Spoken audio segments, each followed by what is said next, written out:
Hi guys, sorry to interrupt your viewing, but please subscribe to the channel and like this video. Thank you. When I saw the $2,841 charge from Louis Vuitton, my first thought wasn't fraud, it was my brother. It was Sunday morning, the kind where everything is supposed to feel peaceful, coffee brewing, sunlight pushing through the blinds, and that quiet hum of nothing going wrong just yet. Except I had barely finished my first sip of lukewarm Folgers when I saw the alert pop up on my phone, vibrating against the chipped kitchen counter like a tiny, evil drum. Transaction alert, it read, followed by an amount that instantly pulled my stomach into my throat. Louis Vuitton. $2,841.67 from my savings account. At first, I thought there had to be some mistake. Maybe someone skimmed my card at a gas station or I clicked a bad link. You know, all those things the bank commercials warn you about. But I opened the app, tapped into the details, and my heart dropped through the floor. There weren't just one or two charges. There were 9. Every single one of them had taken place over the past 12 hours. Macy's, Saks, Nordstrom, a steakhouse I'd never heard of, and a sneaker shop that I didn't even know existed in our area. My balance, which had been just over $7,000, was now down to 4,000 and change. And then it hit me, not like a subtle realization, but like a slap across the face. My brother, Josh, had been over the night before. We'd had one of those awkward, half-hearted family dinners at my place. I remember he got up halfway through dessert, said he had to run to the store real quick, and was gone for over an hour. I'd thought nothing of it at the time. But now, sitting there in my oversized t-shirt and wool socks, I realized exactly what he had done. The card wasn't in my wallet anymore. I found my purse in the coat closet, just like I'd left it, except my savings card, the one I only used for emergencies, was gone. I texted him. No hello, no build-up. Did you take my card? Not even 20 seconds later, he replied with a winky face. A winky face.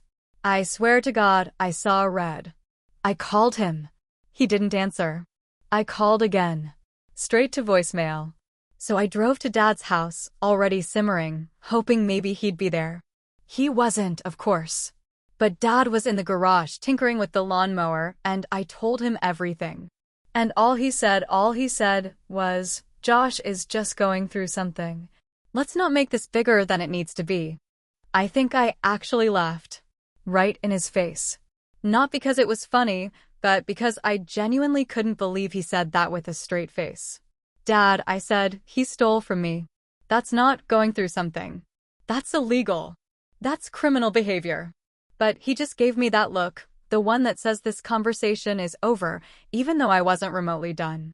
He patted my shoulder like I was the one overreacting and went back to messing with the mower. And I stood there, fuming, heart racing, feeling like I'd walked into some twisted family sitcom where everyone just ignored the criminal in the room. Later that afternoon, Josh finally texted me again. This time it was an actual sentence, though I wish it hadn't been. He said, you know they'll cover me. They always do. Then he added, you take things way too seriously. I could have thrown my phone across the room. That line, you know they'll cover me, that one just stayed lodged in my brain like a splinter. Because he wasn't wrong. That's the worst part. Ever since we were kids, he's been the golden one. The baby. The he didn't mean it one. When he crashed my car back in college, Dad paid for it and told me to be more forgiving. When he lied to get out of rent and bailed on our shared apartment, I had to eat the lease fees. And now this. But this time, he took from me. He didn't just mess up, he stole something I'd worked hard for. That account had been growing for over 5 years. I never touched it. Not when I lost my job for 3 months. Not when my car's transmission blew. That account was sacred.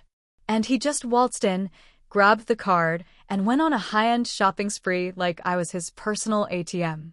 And the worst part? The absolute worst part? When I finally saw him 2 days later, at Mom's for brunch, he didn't even apologize. He showed up wearing a brand new jacket I'm pretty sure I paid for, looked me dead in the face, and smirked. That damn smirk. Like he knew I couldn't do anything. Like he was untouchable.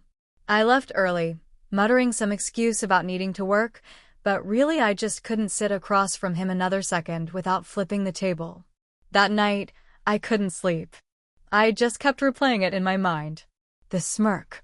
The charges. The way Dad brushed it off. I got up around 2 in the morning and logged back into my bank account, thinking maybe I missed something. I scrolled back through the charges again, feeling my throat tighten with every scroll. And then I saw it. The first charge wasn't from the night of the dinner. It was from 2 days before. Josh had the card before he even came over to my house. Before the family dinner. Before the emergency store run. Which means he didn't steal it when I wasn't looking during dessert. He already had it. And I realized I had no idea how long he'd been using it. I didn't sleep much after finding that first charge. It was like my brain wouldn't shut off. And the more I thought about it, the more things didn't make sense.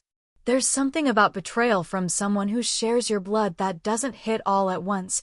It drips in slowly, like a leak in the ceiling you don't notice until the whole roof starts to sag. I spent most of Monday morning calling the bank, getting the list of transactions emailed to me, and trying to piece together a timeline of exactly what my brother had done with my card. And let me tell you, it wasn't just Louis Vuitton. The charges started earlier than I realized. The first one wasn't flashy, just a $132 meal at a mid-level steakhouse across town, but then it escalated. By the time he got to me for dinner that Saturday, he'd already hit up 3 different high-end stores, a sneaker shop, and had booked something called the Zen Retreat package at a local luxury spa. I Googled it. The spa package alone was $700.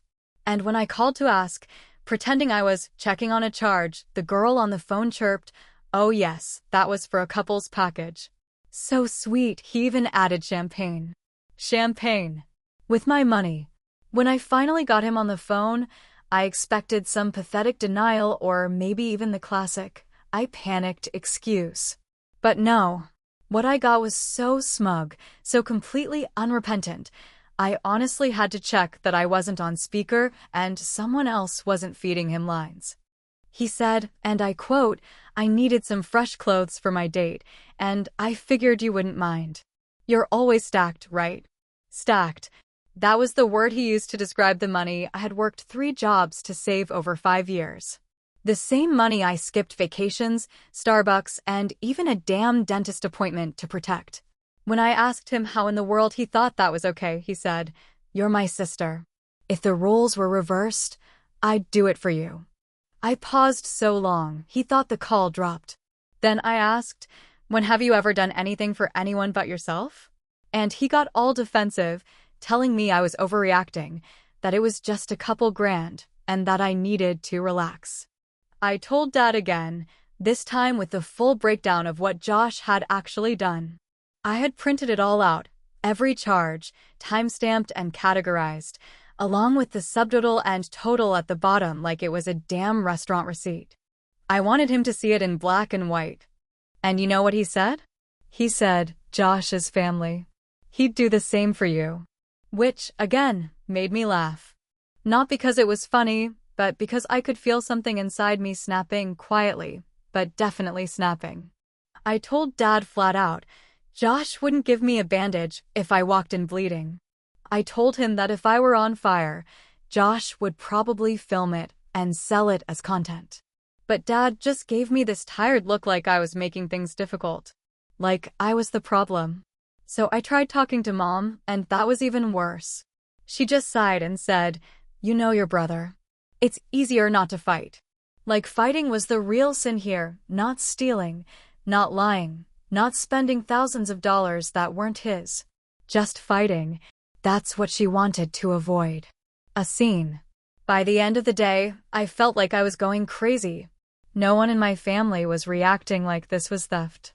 Like I had been violated.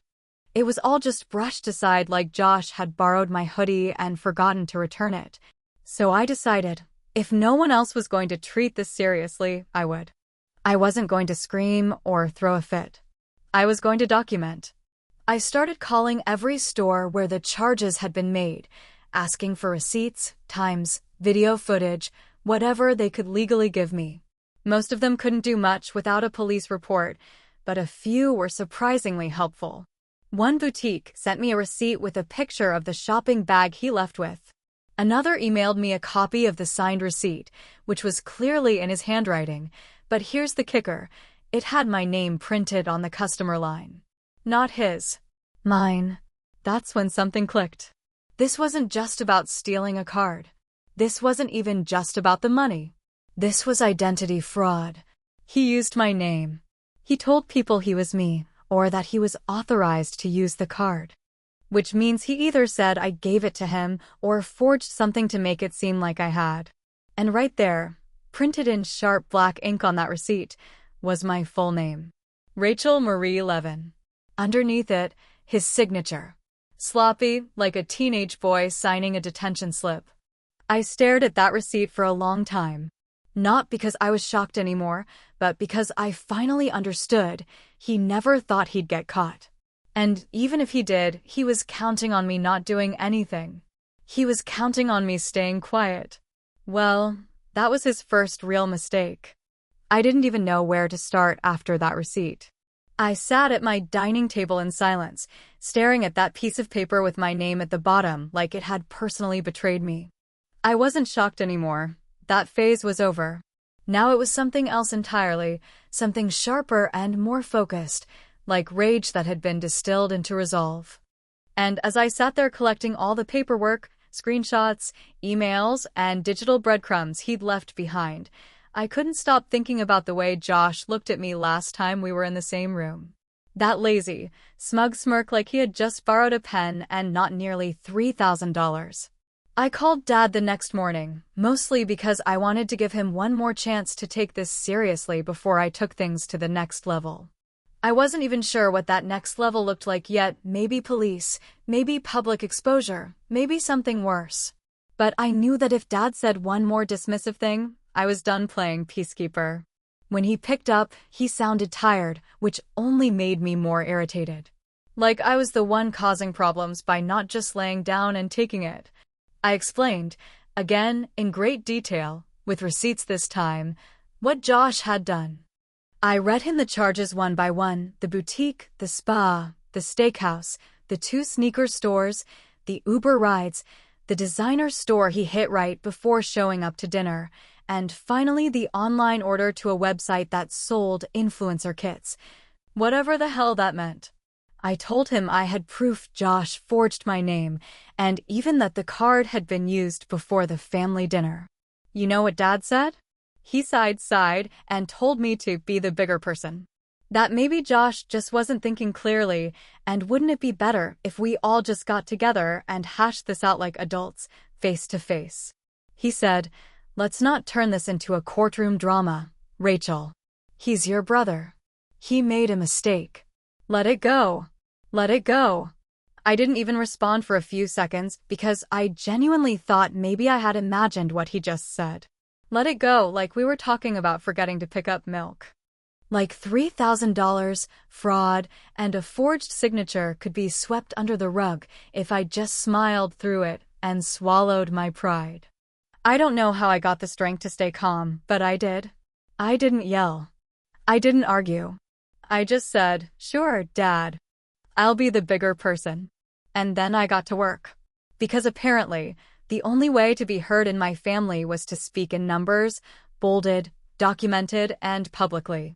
I went in my laptop, pulled every single charge from the last 30 days, took screenshots of the statement, and combined them into one clean, color-coded PDF. I even highlighted the spa charge, just for flair. Then I crafted the email, not a long one, not emotional, no accusations, no insults. Just facts. Subject line: "Since Josh says I gave him the card, here's what I gave him." Attached, 1 PDF. 42 transactions. Total, exactly $2,841.67. It was close to $400 worth of charges. Well, exactly $2,841.67, to be honest. I sent it to the entire family group email. That meant Mom, Dad, Aunt Marie, both of my cousins, Uncle Greg in Colorado, and even my grandma, who still thinks Reply All is some sort of scam. I didn't add any commentary because I didn't need to. The truth was in the numbers, and I was done trying to decorate it in diplomacy. Within 20 minutes, the family group chat started lighting up like it was the 4th of July. My cousin Jenna replied first, "Wait, is this a joke?" Then came Aunt Marie, who never comments on anything unless it involves potato salad recipes or her cat, and even she chimed in with, "Didn't he do this last year too? With Greg's son's Xbox thing." That's when I knew I wasn't crazy. People had just been quietly swallowing this crap for years because nobody wanted to be the one to throw the first punch. But I had finally done it. I wasn't proud, exactly, it felt more like survival, but I wasn't ashamed either. Then Josh called me. Not texted. Called. I stared at the screen for a second, unsure if I wanted to hear his voice, but curiosity won. I picked up, expecting him to be defensive or maybe finally offer some pathetic apology. But no, he was furious. "You embarrassed me in front of Aunt Marie?" he shouted. "Are you insane?" That was the moment it all crystallized for me. He wasn't angry about stealing. He wasn't ashamed of what he did. He was angry because he got caught. And worse, because I told people. The illusion was broken. The golden boy, the charming screw-up, the lovable disaster had been exposed, and now he was reeling. I didn't even raise my voice when I answered him. I just said, "You embarrassed yourself. I just provided the receipts." And then I hung up. I stared out my living room window for a long while after that. The sky had that weird orange-pink tint it gets when a storm is about to roll in, and the silence in my apartment finally felt earned. For the first time in years, I didn't feel like I was walking around holding my breath. But I also knew something had changed. That email had set something in motion, and there was no going back. Josh was going to retaliate. I could feel it coming. By the next morning, it felt like my inbox had grown fangs. There were over 20 messages in the family group thread, and another dozen that came directly to me, some concerned, some silent, and a few so passive-aggressive I had to reread them just to make sure I wasn't imagining the tone. I made my coffee with shaking hands, not from nerves, but from pure, boiling adrenaline that hadn't quite settled. What I'd done wasn't small, and I knew it would rattle cages, but I guess I didn't anticipate just how many people were willing to defend the damn burglar over the person who caught him red-handed. The first message that really lit the fuse came from Dad. Short and predictable. "Rach, this didn't need to become a public thing. Family stuff should be handled quietly." He didn't say anything about Josh lying. Nothing about the fraud, the stolen money, or the forged signature. Just that I had aired dirty laundry in front of relatives who hadn't been fed the illusion of Josh being a misunderstood goofball for years. The problem, apparently, wasn't the theft. The problem was that I had told the truth to too many people. I wrote back something polite but firm. I did try to handle it quietly. "You told me to be the bigger person." I was. For 5 days. He stole almost $3,000 and forged my name. I'm not protecting that. What followed was a flurry of messages from various relatives. Some silent, but clearly watching.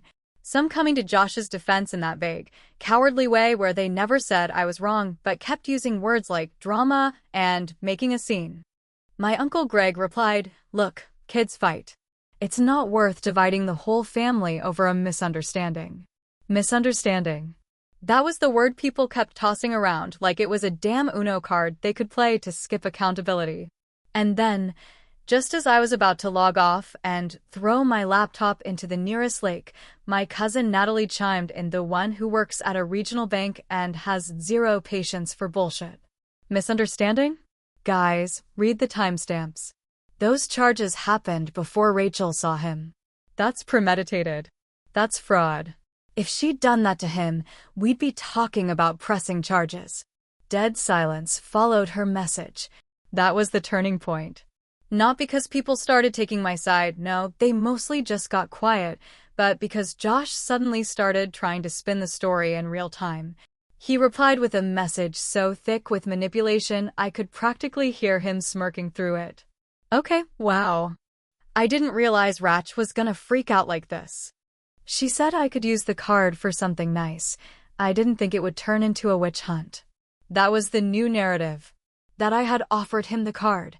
That I was now regretting it and trying to play the victim. A couple of people started reacting to that version of events, which made me feel like I was taking crazy pills. Why in God's name would I offer someone a savings card tied to my name and then go to the trouble of staging an entire fraud investigation around it? But that's the thing about family. Some of them would rather believe an obvious lie than accept an uncomfortable truth. Then, as if the day couldn't get worse, Josh's girlfriend, who I had literally met twice, decided to insert herself. She blocked me on Instagram, which I only discovered when I tried to click her page out of morbid curiosity, and later that night posted a story that said, "Some people just don't understand loyalty." It was a blurry shot of a steak dinner with 2 glasses of red wine, and I could just make out the sleeve of the jacket I was 90% sure he bought with my money.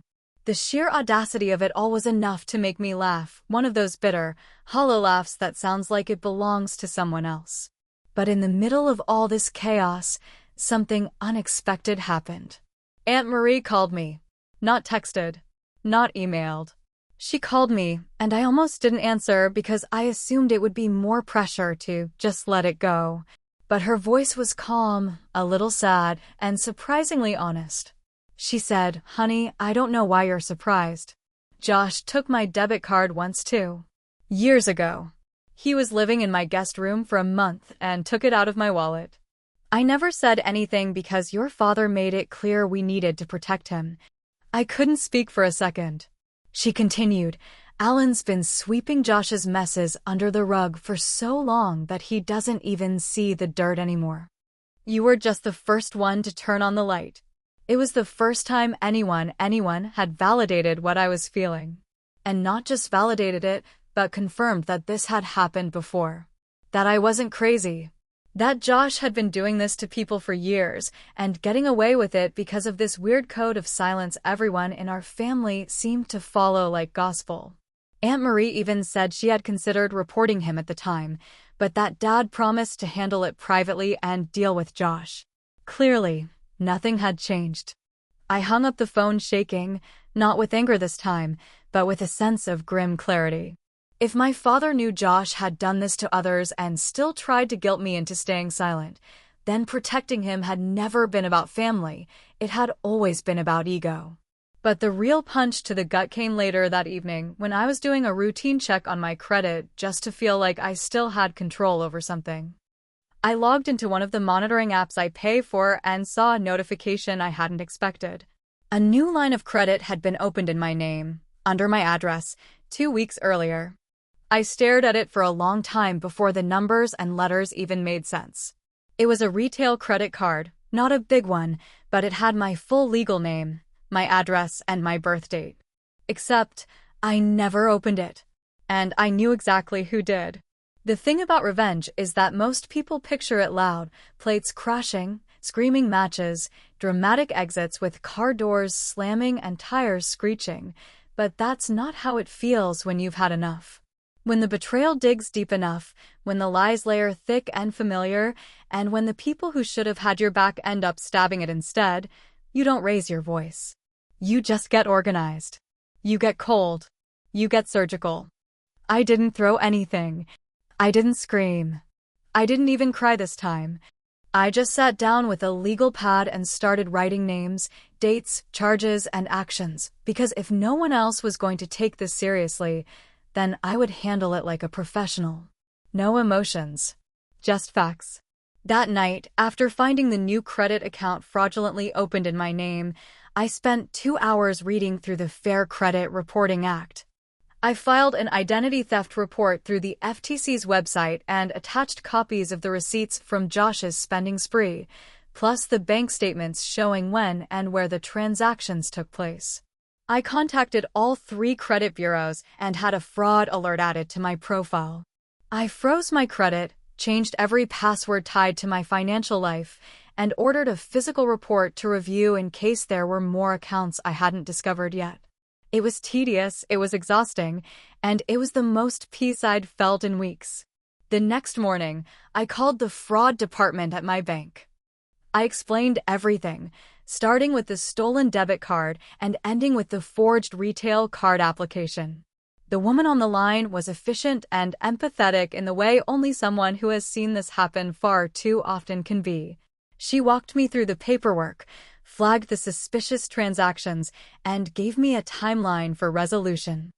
I didn't mention my brother by name. I didn't try to frame the story emotionally. I gave her the truth as cleanly and simply as I could. Then I called his new job.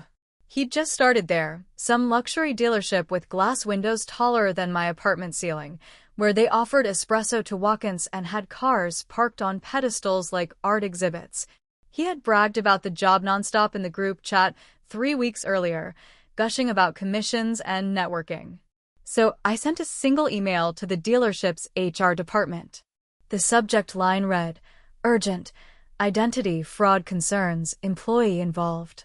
The body of the email contained no threats, no embellishments, no emotional appeals.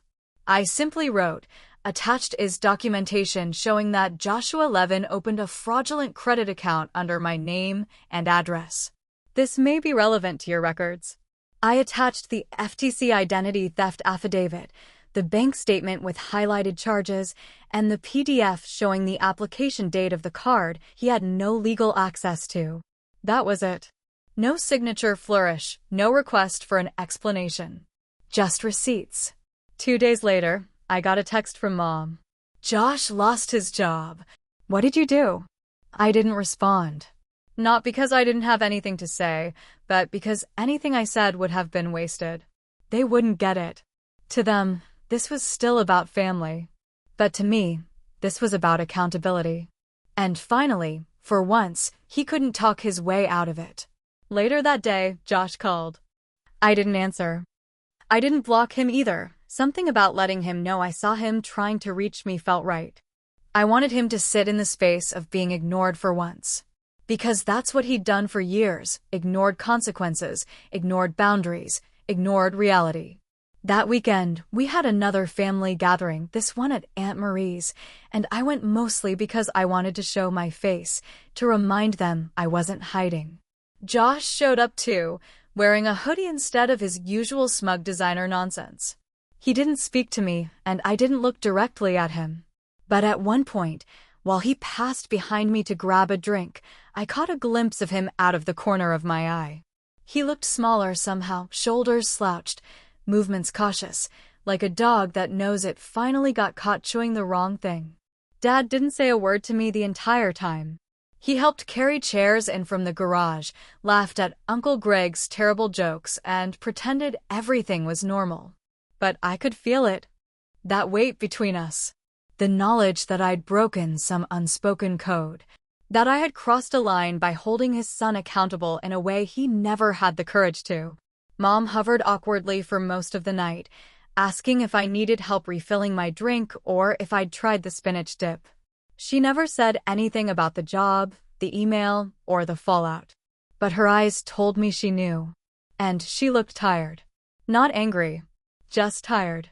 Like a woman who had finally realized peacekeeping only works when the people you're keeping peace for actually deserve it. Aunt Marie pulled me aside as I was leaving. She handed me a Tupperware of leftover pasta and said, "You did the right thing. Doesn't always feel good, but it's still the right thing." And for the first time in weeks, I let myself breathe a little easier.